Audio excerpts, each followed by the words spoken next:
Headline समझियो अहम ख़बर माकिनियूं। कोटलालू में दुकानदारन पारां पुलिस मुबैना ज़ियादतिन खिलाफ़ शटर बंद हड़ताल कई वई आहे। अवांखे आगाह करे रहिया आहियूं, शहरन पारां पुलिस खिलाफ़ कारोबार बंद करे एहतजाज कयो वियो आहे। एहतजाज कंदड़न जो चवणु आहे त पुलिस रेहड़ी हलाईंदड़ पोहरतन खे बिना जवाज़ गिरफ़्तार कयो आहे। अवांखे आगाह करे रहिया आहियूं, कोटलालू में दुकानदारन पारां पुलिस मुबैना ज़ियादतिन खिलाफ़ शटर बंद हड़ताल कई वई आहे। शहरन पारां पुलिस खिलाफ़ कारोबार बंद रखी एहतजाज कयो वियो आहे। एहतजाज कंदड़न जो चवणु आहे त पुलिस रेहड़ी हलाईंदड़ पोहरतन खे बिना जवाज़ गिरफ़्तार कयो आहे।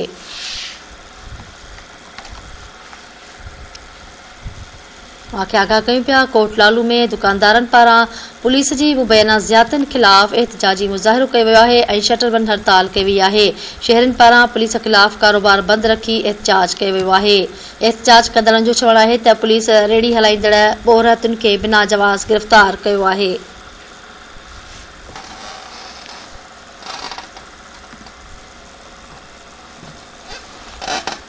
अवांखे आगाह कयूं पिया, कोटलालू में दुकानदारन पारां पुलिस जे मुबैना ज़ियादतिन खिलाफ़ शटर बंद हड़ताल कई वई आहे।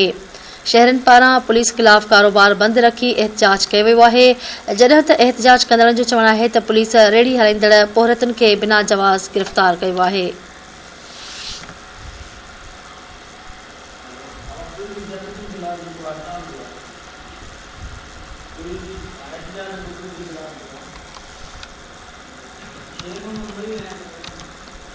कोटलालू खां धरती टीवी न्यूज़ जो रिपोर्टर शेर मोहम्मद मरी लाइन ते मौजूद आहे। जी शेर मोहम्मद, कहिड़ा तफ़सील आहिनि? एहतजाज कयो वियो आहे।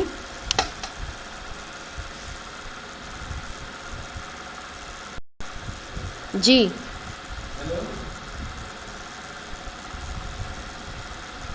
पारां एहतजाज कयो वियो आहे। दुकानदारनि पारां पुलिस जी मुबैना नाजाइज़नि खिलाफ़ एहतजाज थियो आहे। उनमें शहरनि जेको दुकान बंदि करे शहर जे मुख्य रस्तनि तां थींदा प्रेस क्लब पहुता, उनमें जेको सेठ आसिफ आराई आहे, सेठ नूर अहमद आहे, अब्दुल कयूम ऐं ॿियनि जे अॻवानी में एहतजाज कयो वियो। हिननि जो चवणु आहे त पुलिस जेका आहे बासण जी वंगार मां बि हितां जा जेके दुकानदार आहिनि, हिकु रेहड़ी हलाईंदड़ आहे अली मोहम्मद राजपर ऐं वली मोहम्मद राजपर, उन्हनि खे गिरफ़्तार करे जेको लॉकअप करे उन ते केस दाख़िल कयो आहे। ऐं उन मामले में हिननि जेको IG सिंध, DIG सकर ऐं ॿियनि वस वारनि खे अपील कई आहे त असांजे मामले जी जेका आहे अंदरूनी जांच कराए असां इंसाफ़ कयो वञे। ऐं ॿिए पासे जॾहिं असां कोटलालू पुलिस सां राब्तो कयो इन हवाले सां, त कोटलालू पुलिस जो इहो ई चवणु आहे त हिननि जी जेको बिरादरी जो को ज़मीन जो मामिलो हलंदड़ आहे, जंहिंजे तहत सरफराज़ अहमद को फरियादी आहे जंहिं फरियाद दाख़िल करायो आहे, ऐं उन जे मामले जे बारे में पुलिस जो वधीक चवणु असां मामले जी वधीक जांच करे रहिया आहियूं ऐं वधीक हक़ीक़तुनि ताईं पहुचंदासीं। जी ठीकु आहे, वॾी महिरबानी।